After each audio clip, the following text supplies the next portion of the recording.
Hey guys, what's going on? Kel back here yet again, representing the 40k YouTube channel, bringing you another video straight from the Warhammer 40,000 community page. And today it's regarding the upcoming Pariah release, and more importantly, the Inquisition's new rules. So we'll get into that in a bit. First of all, though, we're going to have a little apology, okay? Earlier on today, I recorded another video about the faction focus Tyranids, and for whatever reason, I cannot get it to load up. It's been a bit of a pain. I might need to re-record it, but it might go up tomorrow, so it might be a day late, and I do apologise about that. But rest assured, there is a video going up about the Tyranids within the next sort of 24 hours. But anyway, on to more positive news. Thank you very much to everyone who subscribed to the channel within the first month. We're now over 30 subs. Great to see, thank you very much. If you're new to the channel, welcome to 40k. We post Warhammer 40,000 content every single day. If you like the videos that we've done up to now, I hope you've dropped some likes. We all hope that you have subscribed to the channel and stick around to the end, and we'd love to hear some more comments. We've had some really good comments, some really good back and forth in the past sort of 2 days, and we hope that continues with this. Like I said at the beginning, this is all about Pariah and the Inquisition's new rules. So let's have a quick look. Got a little banner for the Psychic Awakening there. And we start with the Psychic Awakening saga reaches its epic conclusion with Pariah, the 9th book. 9! God, is that how many books it's been? Wow, 9th book in the series, along with the background on the battles between the Imperium and the Necrons in the Pariah Nexus. It features updated rules for fielding the Inquisition in Warhammer 40,000. And if we click on the picture here, we've got a couple of Inquisition models with some Custodes, some Adeptus Mechanicus, and some Sisters of Battle. Can't wait to see what the rules these guys get. Let's go in and have a look. So we've got Lord Inquisitor Kyra Draxus. Kyra Draxus is a new HQ option for the Inquisition army. As an Inquisitor of the Ordo Nexus, she specialises in hunting and eradicating the Necron threat. While Draxus is pragmatic, she also considered a radical by her peers due to her use of alien weaponry and the fact that she is accompanied by a familiar, Shang, from the xeno species known as the Wyches. I would have said wyverns, but they're not wyverns. That's spelled differently. Wyvaches. Okay. Obviously, you can see it here with the cool dragon-looking thing. She does use Eldar technology, but the model itself is great. Power fist, pistol. I love the armor. The armor is really sort of like Knights Templar, like early European armor with the dragon on the shoulder. Cracking looking model. I can't wait to see what happens in the wider terms of the internet, what people manage to knock out. Maybe they do a little few conversions with this model, but I can't wait to see what people get done with it. So let's see what the new Lord Inquisitor can do on the tabletop. So we've got Kyra Draxus. She moves 6 inches, has a weapon skill of 2+, a ballistic skill of 3. She is only strength 3, only toughness 3, 5 wounds, 4 attacks, leadership 9, saves on a 3+. So fairly sound. She's not a space marine or anything. She's not going to get the extra toughness, so that makes logical sense. I am surprised sometimes when the weapon skill and the ballistic skill are slightly different. But if the ballistic skill is different for a reason, we might see that later on. So let's see what we got. So of course, good characteristics are nothing without good weapons to go with them, along with specially made power fits. Draxus also wields a modified shuriken catapult, which is called Singer, which has 18-inch range. It's assault 2, so you're getting 2 shots. Strength 4, AP 0. It's a flat 2 damage though, that's quite interesting. And when resolving an attack made with this weapon, a round roll of 6 has the armor penetration characteristic of -3 for the attack. Okay, so rolling 6s with just 2 attacks is not going to be... It's not going to cover very much, especially with the ballistic skill 3. You know, you've only got like a bit more than a 50% chance of getting the hit through. But we'll see what happens. Never say never. And Draxus can easily cut down anything that gets in her way with Jersinger. And war decides any survivors for they will soon be facing the paralysing effects of her special grenades. Oh, okay, I don't see these pop up very often. I've got paralysis grenades. At the start of the fight phase, if the model made a charge move this turn, you can select one enemy unit that is within 1 inch of this model. Until the end of that phase, that enemy unit cannot be selected to fight until all other eligible units have done so. If that unit has an ability that allows it to fight first in the fight phase, it instead fights as if it did not have the ability.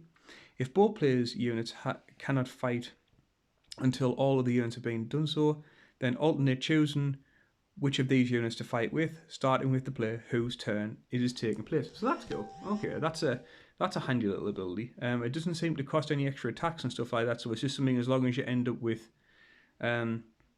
within an inch. That seems really cool. Quite powerful as well when you think about it.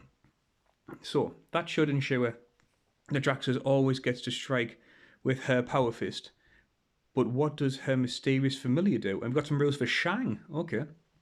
And Shang's rules are, when this model manifests the smite power, you can select one enemy within 18 inches and visible to this model to be affected instead of the closest enemy unit. Wow, okay. So if you've got character models that normally hide behind some screens of stuff that ain't going to work with this model because it's going to be able to target you regardless if you're the closest or not, that's a cool power. That I'm excited for. That's really powerful.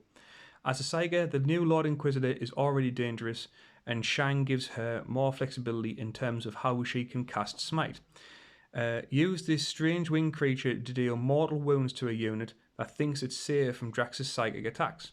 Draxus is an incredible addition to any Inquisitor force, but let's see what Pariah brings for all Inquisitors. And there's the Inquisitor overseeing the battle, looking over. I love the scenery on artwork on that. I'm not a big model painter. Cole has the skills to paint any models. I love, though, painting scenery. Scenery is like kind of my thing. I love putting rust effects on, plasma effects. I think that scenery on a tabletop can look really effective and can really tell a story when it needs to. I like that. I've got some spare bits at home. I may need to play about with that kind of effect. Interesting. Quarry.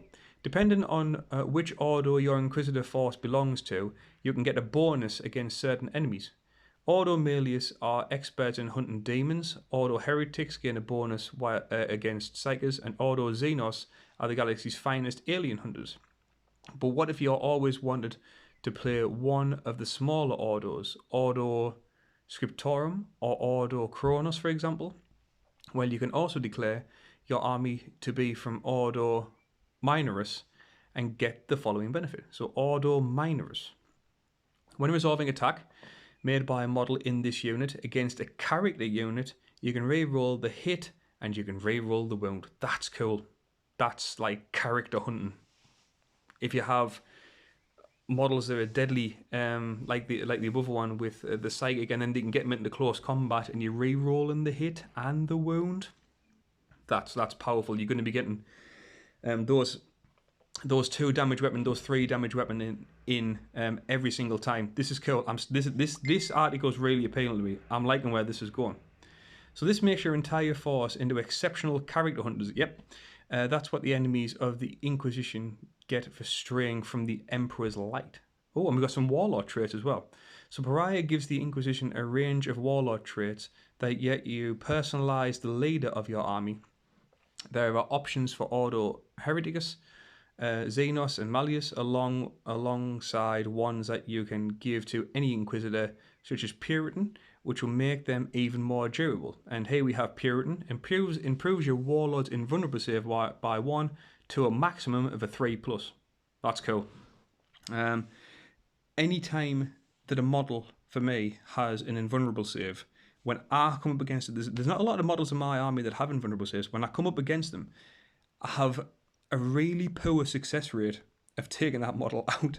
It seems to be the other person makes those invulnerable saves so many times, it's ridiculous. So this is great on any Inquisitor, as they typically have at least a 5+ invulnerable save.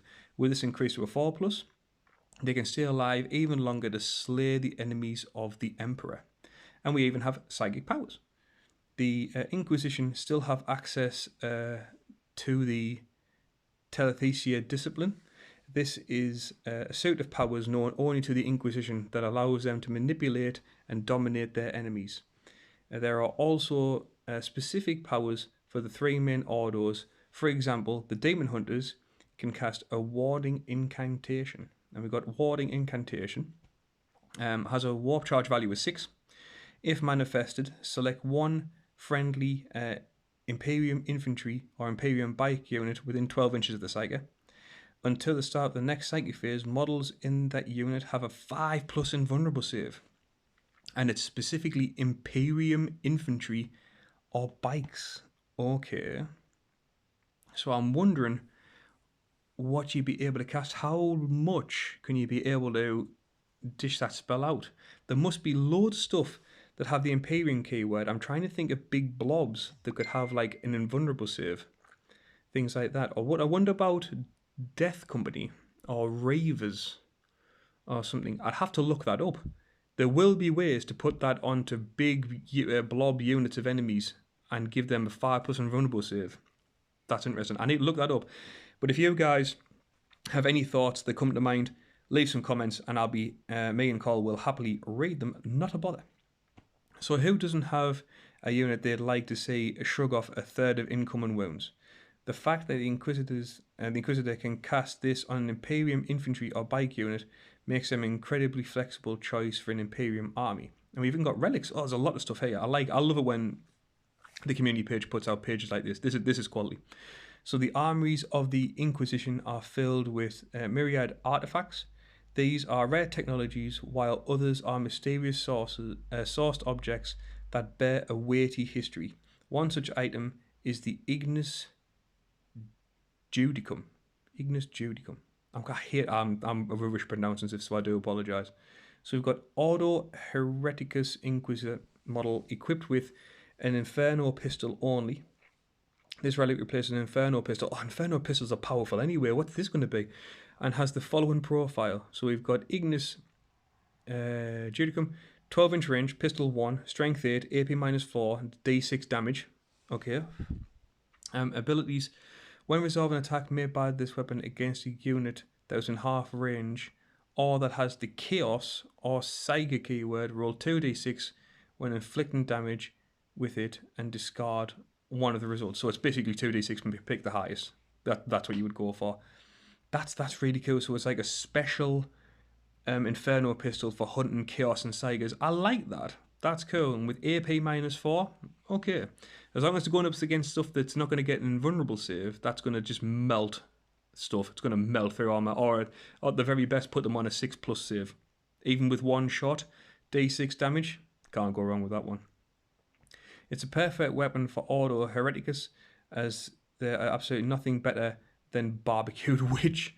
And some stratagems. Pariah also provides the Inquisition with some new stratagems. Sometimes you just need an extra psychic power to help you defeat the enemies of the God Emperor. And for 1 CP, you can cast Alpha Class Psyker. Oh, I like where this is going. Use a stratagem before the battle. Select one Psyker Inquisitor model from your army that is not a named character. Alright, so it can't be a named character. This model knows 1 additional psychic power, the TCA discipline, and can attempt to deny 1 additional psychic power in your opponent's psychic phase. You can only use a stratagem once per battle. Basically, making a non-named psychic character that little bit more powerful. If you've got it on a durable character that's going to be around for a while, stick it in the middle of the battlefield, and you're going to be getting like maybe at least 1, 2, maybe 3, depending on what the character can do. I don't know. Deny the witches. Which can be really good. Shut down the psychic phase for your enemy. Okay.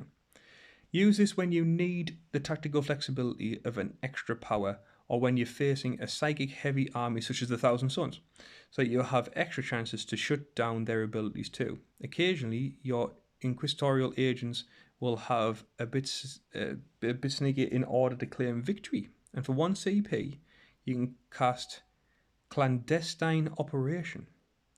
Use a stratagem during deployment.